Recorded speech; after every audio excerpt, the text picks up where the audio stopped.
Thanks for joining us. My name is Ibrahim Sani. We're all talking about carbon management, carbon measurement right now. Very recently, Verdana and Registry is in a joint venture to launch Ecoconsortium, the fully operational digital carbon registry with built-in measurement. Here talking about this and more is Asad Sultan on my left. He is the CEO of Ecoconsortium, as well as Braham Singh to his left, the MD of Ecoconsortium. Maybe Asad, you can start off with us telling more about Ecoconsortium and more about this joint venture. Sure, thank you. To start with, to talk about Ecoconsortium, we have to talk a little bit about Verdana, which is the parent company and the joint venture partner in Ecoconsortium. We set that up in January 2022, so about 18 months running now. And Verdana was set up as a digital measurement reporting validation platform for emissions reporting. Initially, we launched it in the data center sector, and data centers take a lot of power. So because they take a lot of power, we had to engineer it in such a way that it was over-engineered for what we call the commercial facilities sector, which includes, a lot of different assets, office towers, malls, of course, data centers, mixed-use retail. So that is a very big category. Now, ironically, that category is quite underrepresented in terms of reporting, certification, and monetization of the emission savings that they generate through their programs. And so we saw that as an opportunity to bring those clients into the sector. But in order to do that, we had to extend our digital solutions that we had introduced with Verdana for the sector downstream into the certification and registry services that other companies offer to provide a digital turnkey solution. And that consortium of service providers we call Ecoconsortium. And of course, why launch in, say, for instance, Malaysia? What would be some of the key aspects on this market as opposed to other markets that you guys are in? Well, we're here, so that's one of the reasons we chose it. Secondly, the reason why we think Malaysia is a very good showcase for this platform, once we discuss a bit more and you understand the way that the ecosystem works, Malaysia can play... Yeah, let's talk about the ecosystem. Let's talk about the ecosystem. The carbon ecosystem was of course set up at Kyoto in 1997. So it was set up with think of it as a two-lane road, two-lane highway. There was the voluntary sector, right? And then there was the government responsibilities, which they call the national contributions, the nationally determined contributions. Short term is NDC. So this ecosystem was supposed to be managed by voluntary and government standard bodies, voluntary and government carbon registries, and of course the participants who would generate the carbon credits and buy the carbon credits. How is the NDC interlinked or correspond with the ITMOs or the International Transfer Mitigation Outcome? Totally. You see, while the generation of carbon credits and the buying of carbon credits is usually private sector companies, right? But keeping track of them is a government responsibility for ITMO. You can, what is happening today, because governments are not don't have the wherewithal to keep track on all these carbon credits, you're having a lot of double counting, which is contrary to what the ITMO asks. ITMO is Article 6.2 of the Paris Accord, which says that if you are selling me a carbon credit, right, then there has to be a corresponding adjustment so that you don't show that your emissions have to be adjusted accordingly. That can only be done by the government. It can only be done by the National Carbon Registry. Can't be done by us. We can help the Malaysian government do that because we have the digital wherewithal. But your question was, what is NDC got to do with it? More total. It's the responsibility of the government to make sure, firstly, that we meet our nationally determined contributions, right? But we meet it in such a way that the corresponding adjustments take place. So just to check in, Malaysia does not have a national carbon registry just yet. NREC, the new climate change ministry, under which is MGTC, Malaysia Green Tech Corporation. Green Tech Corporation had launched in 2011, quite early on, MyNCCR, Malaysia National Carbon Credit Registry. It was a analog platform in which pilot projects were submitted and credits were issued to help encourage, project developers come in. What do you mean by analog? Like people submit reports every Yeah, legacy. I mean, analog means manual. I mean, I know, I know what analog. What does it entail? Like, if I may just interject. So first of all, yes, it is, and in defense of Malaysia, almost all countries have the same format. Basically, spreadsheets. Basically, spreadsheets. Now, various bodies like the World Bank and others have been helping Malaysia and other countries to try and digitize, to try and get more in line with the voluntary side of the marketplace and get up to speed on these things. But right now, Malaysia and other countries, with possible, unfortunately, possible exception of Singapore, where they're a little more, they have a little less worrisome issues. Singapore is only buy side. Singapore doesn't generate carbon credits. It buys carbon credits. It has to. Malaysia has got both buy side and sell side. So you have a huge area of responsibility to tackle. And what we are proposing is tackle it using digital means. Okay. One area of concern right now is that I'm not talking so much about fraud. I'm talking about double counting. I'm talking about greenwashing, which may have some malintent, but generally speaking, companies tend to comply if there are regulations involved. Nearly all companies tend to comply. Is this the pain point that you guys are trying to solve in terms of transparency and accuracy and real-time data?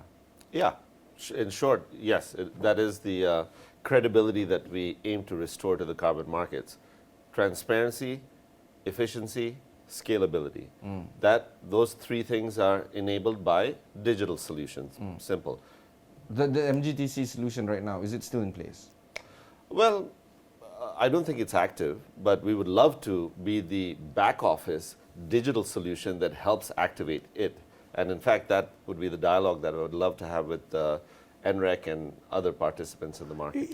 It may very well be active, and I know that a lot of people are working hard there, right? But what we see, not just in Malaysia, any country you look at, right? Unless you digitize, you are not going to be able to properly manage your nationally determined contribution. It's just not possible. It's too much work. Are there any countries that have digitized this other than Singapore that you mentioned? Theoretically, the countries that have digitized it are Jordan, right, and Singapore, I think, to an extent. I don't know any others, but there could be others. But so when you say that Ecoconsortium is fully operationalizing the digital carbon registry, let's talk about the technology behind it. As I understand it, it's running on blockchain. Yeah, let me explain. Yeah. So first of all, Ecoconsortium, while it has just been formed, right, is not a new platform. So Ecoconsortium has got two equity partners. One is Verdana. Verdana has a digital measurement, reporting and validation, what they call DMRV platform, already in place, and it has already demonstrated end-to-end digitization of the carbon credit certification process in collaboration with another carbon registry, in collaboration with a standard body. So this platform is functional. Then you have our other equity partner, Registry, right, who has been running successfully a digital blockchain-based carbon registry for the last 6 years. So both Verdana and Registry, the two equity partners, right, have licensed and put their platforms into Ecoconsortium. So you now have in Ecoconsortium a registry that has been functional for the last 6 years. It's nothing new. A digital registry, which has also, by the way, got all the carbon credits that have been dealt with in the past. How much was it, Asad? 60? Yeah, they've issued over 60 million credits and retired, I think, almost 40 million of them, 60% plus. So that data is already there. And then, of course, you have the digital management platform that Verdana puts in. So again, Ecoconsortium just announced, just launched, but we stress the fact that it's a fully functional operational platform because it's been working for a while now. He said Verdana has been there since Jan 2022, and the Registry has been there for the last 6 years. the fraudulent practices of the issuances of carbon units right now is still a big concern for many governments, including Malaysia, especially the new climate change ministry, or the I guess the upgraded natural resources ministry. Do you feel that there can be more dialogue when it comes to the issuances of fraudulent carbon units right now? What must be addressed other than digitization? Is it better regulations? Do we have laws? If so, if we don't have more laws on it? Yeah. Well, Braham can expand on that, but let me start by saying the industry as it's emerged is being overseen by some of the smartest people in the business with the best intentions. These are super large NGOs. These are really well organized, and they've tried to solve a big problem, which is carbon emissions and reversing climate change. It's a big problem. So because the scale of the problem is so big, the opportunities also are big, and therefore there's been a big incentive by people coming into the trade to game the system. It's not a coincidence that nature-based and forestry and reforestation, the big box products, have dominated this dialogue for, as you call it, the problematic carbon credits in the industry. Why? Because those are also the ones that have the greatest variabilities. Like if you look at what we're doing in commercial facilities, we can take very precise data from power management systems, we can process it, we can report it so that Real time. That's right. Yeah. So the granularity of that data, what we call the forensic credibility of that data is high. When you take a rainforest or forest cover, you have to make so many assumptions, terrestrial assumptions, climatic assumptions, satellite assumptions, and integrate all of that. So despite the best intentions, the ability for these project managers to game the system has been there, and that has resulted now several years down the line in a number of a whole category of credits that are questionable. Outside of your realm of scope or players in your world, there is a lot of skepticism in terms of confidence and credibility in the capturing of the carbon markets and the trade of it. Do you feel that this can actually address the naysayers or the skeptics out there right now? Yeah. Yes. So again, I'll reiterate what he said. In many cases, the skepticism is unjustified. Why? The large standard bodies we have, and I'll name them, Vera, Gold Standard, these are highly ethical bodies. We know these people. Vera, for example, is an NGO, right? So theirs is, and they work within very tight confines. Their methodologies are tight. Or they will use the CDM, UNFCCC methodologies that are there by default. The problem is, like he said, because these methodologies are analog by and large. Look at the ecosystem. So it requires I've got a project. There has to be a validator who has to physically come and validate, verifiers to physically come and validate, provide the information to the standards body. All of this allows other third parties to game the system, right?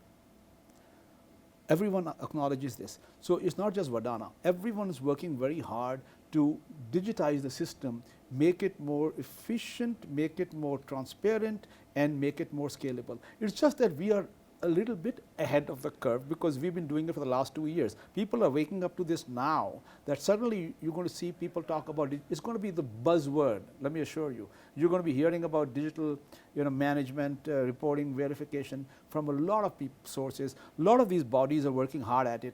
It's just that we have it in place right now for commercial facilities, which, by the way, commercial facilities, we were doing the number crunching actually when you walked in, take up almost, if you look at the total carbon emission in billions of tons, then the 2022 number is about 50.7 billion tons of emissions, right? Out of which almost 28 to 30% is heating and power and buildings, right? And that is exactly what we are addressing. So we are addressing a very large chunk of this of the emissions by managing the energy efficiency of these emitters using digital means. So we are there already, but others are coming in. So in answer to your question, the skepticism, people should give a little bit of leeway here to the standard bodies who are under a little bit of pressure these days, because these are very ethical companies who are trying to do their best. One more point. We keep blaming the voluntary sector, right? But the voluntary sector is only doing what it was set out to do. Hey, we're going to create, we have created for you, Kyoto said we have created carbon as a commodity. Go and trade in it and make sure that you use it to get carbon neutral. So if Asad is generating a carbon credit, but I have emissions that I can't reduce, I'll buy that to offset my emissions. So this process was set in place by Kyoto, and the voluntary market took to it. The standard bodies have done their best to manage the system.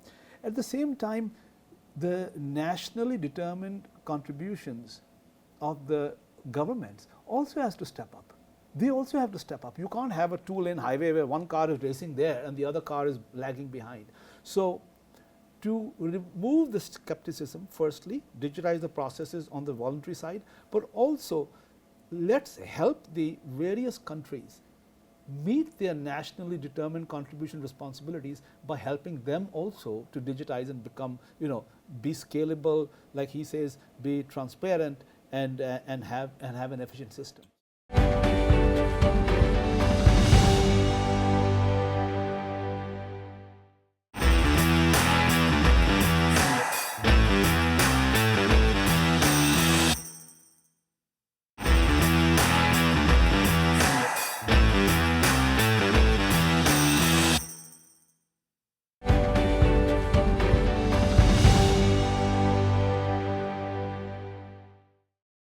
Still on the public sector, national determined contributions, one of the reasons why it's not scaled up is because of cost. Do you feel that digitization is going to reduce that cost? It's not just cost, it's also the complexity of the problem. Yeah. Forget the cost for a second. The turnaround period as well, Just think of the complexity. Just let's look at one thing. You brought up ITMO. He is selling a carbon credit in Malaysia. I am buying it in the US, right? I'm an oil company in the US. He's a rainforest here. He sells me the carbon credit. It's only one transaction, right? You are the government. You now have to keep track of this the transaction, so that you can report and say, as part of the Paris rule book, my NDC targets is such and such. I have achieved such and such, and I've made the corresponding adjustments for the carbon credit. It's not just about reporting it; it's about the authenticity of that report and being recognized. You have to manage all that. So unless the nation, irrespective of which nation it is, unless it has a digitized blockchain carbon registry, right, that has data that is immutable, cannot be changed, and which then connects to some reliable bodies like the World Bank has set up the CAD Trust, which actually focuses on ITMO. So through these means, the nation can then accurately report on its NDCs.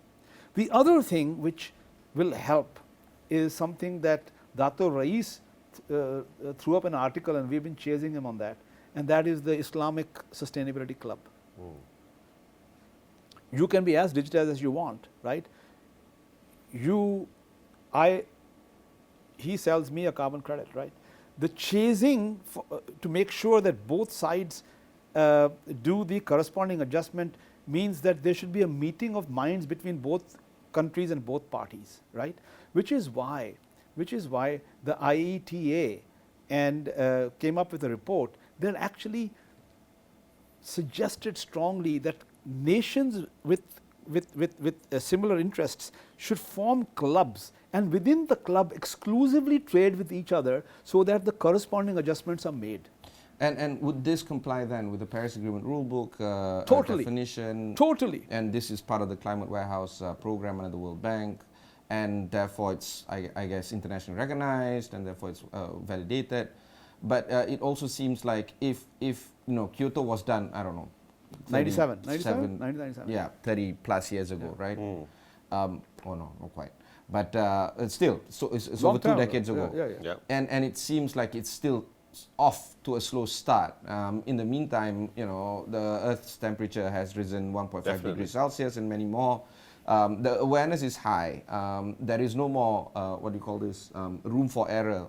At the same time, skepticism is there in terms of how to get this done right, but the urgency and the necessity is there as well. Do you feel that it's time for us to just rally behind all these folks to see how we can make sure that governments adopt this, voluntary market is actually adopting it, and just get the show on the road, I guess? Yeah, I like to use the analogy that everything you said is the frustration that we haven't gone to scale. Right? That's the word, frustration. Yeah. And I like to use this analogy that today the marketplace is filled with Savile Row tailors. They make a bespoke suit. It's it's very high quality. It's engineered to your personal taste, and it's all done out of the sight of the common person. We need to have more H&Ms making things in scale and making it far more accessible. So we are the H&Ms of the business. The Savile Row tailors are the bespoke suit makers, and there's a room for everyone in the market because it's a very large market. But our job is to bring solutions that can be rolled out across the vertical, across the sector. Ultimately, the goal to answer all these questions in a sensible way, you need to have a marketplace that functions. Marketplace needs products. You can't just have one product. You have to have an entire array of product. When you go and you look at a television, you're not just buying one standard box. You look at 100 different models and then you choose one. So we help the productization of that market, which encourages more participants in the market, which encourages more project developers to submit more projects into the market, which encourages more types of carbon credits that come in so that you can match the carbon credit that's being generated to the requirement for offsetting on the other side. And now you start seeing the demand curve being filled up with solutions that match, where today you don't have that. You have a lot of white space, I like to call it, in the demand curve. If I may just add, so Asad just spoke about the very important part of the marketplace. But there's also the NDCs, right? What is an NDC? NDC requires a country to make a commitment to reducing emissions, right? That's as important as the marketplace. The marketplace was put in place under Article 6.4 to encourage the whole carbon, to make carbon a commodity so that it encourages offsetting. But offsetting by itself is not enough. You have to have reduction of emissions. Now, the nations naturally are resistant to, even the signatories of the Paris Accord don't like to be mandated. No nation likes to hear that I want, the Paris telling you, you have to do this. No. So, which is why it is nationally determined contributions, right? But these nationally determined contributions you just can't declare a number, right, to meet check a box. You have to get the nation aligned, right? For that, if Malaysia is saying that we're going to reduce, I forget what it is, our emissions by 45% over, I think 2010, I forget which benchmark. Well, that requires the industry, the gas emitters, the emission emitters in Malaysia to line up and play ball. So that besides the marketplace, there also has to be a commitment to meeting the NDCs, and the nations can only meet those commitments if all the stakeholders in the country are aligned properly. For that, you may need a carbon tax, you may need various incentives, you will need a digital system that manages the whole the ecosystem in the country. It's not easy, but it's highly achievable if Malaysia and other countries say, we got to get this done. We have to. You said about the commitment. We have been kicking the can down the road since Glasgow, even before that, that no one is willing to make commitments. I hope in Dubai, the nations come together and say, you know what, we're going to put our national pride thing aside. This is a global problem. So the same way as Germany, EU, classic example, EU has mandated that we will go carbon zero by such and such year, I forget which year. In the EU, Germany has made a law. Germany has passed a law that this has to be done. That is the kind of commitment other nations have to make if we have to reach somewhere. Which does sort of bring us back to Ecoconsortium. What we're trying to do with this, governments are out there, leaders are out there. COP28 will be a big forum where you'll have heads of state from 50 plus countries. All flying in and Yeah. increasing emissions, by the way. This is true, but hopefully they can have something to talk about when they're there, right? Something significant. So really, to attack climate change, you must attack emissions in a scalable way, just like you were saying, right? That is the frustration building up year to year on all these annual conferences. So what are we bringing to the table? Why are we an important solution to this? Ecoconsortium offers these national governments a tool to bring more participants on both sides of the supply and demand curve into the market, a tool that is efficient, cheap, easy to use, and scalable. We launch it here in Malaysia. We showcase. I would love to be part of the Malaysian delegation to COP28, and from the Malaysian pavilion, we offer this tool to all the nations of the world. In fact, we had another South Asian country was here with us at the launch. They stayed with us and said, we want to take this back to our country as well, in Bangladesh. And so we think we can bring this solution. We can digitize the national registries for many countries around the region and around the world with this solution. But as Braham said, this is just one part of the issue. There's always incentivizing local players that needs to be done, carbon tax, and of course penalization of the companies and of course government institutions on the emissions, and try to get everything done together in a concert, I suppose. Yes. So it's a long road ahead. Very quickly, maybe you can tell us how people can reach out to you in terms of if they want to work with you moving forward. The easiest is go to our website, ecoconsortium.io. There's a contact page there. We're here in KL. Our office is in KLCC. We're easy to find, and we'll come find you if you don't find us. There you go. That was Asad Sultan, the CEO of Ecoconsortium. Earlier on, you heard from Braham Singh, the Managing Director of Ecoconsortium. Again, just to reiterate, there are plenty of resources that can be found here on astroawani.com when it comes to carbon market. You can also look out for more resources on my show, Notepad, with me, Ibrahim Sani. Until then, thanks very much for watching. Catch you in the next one.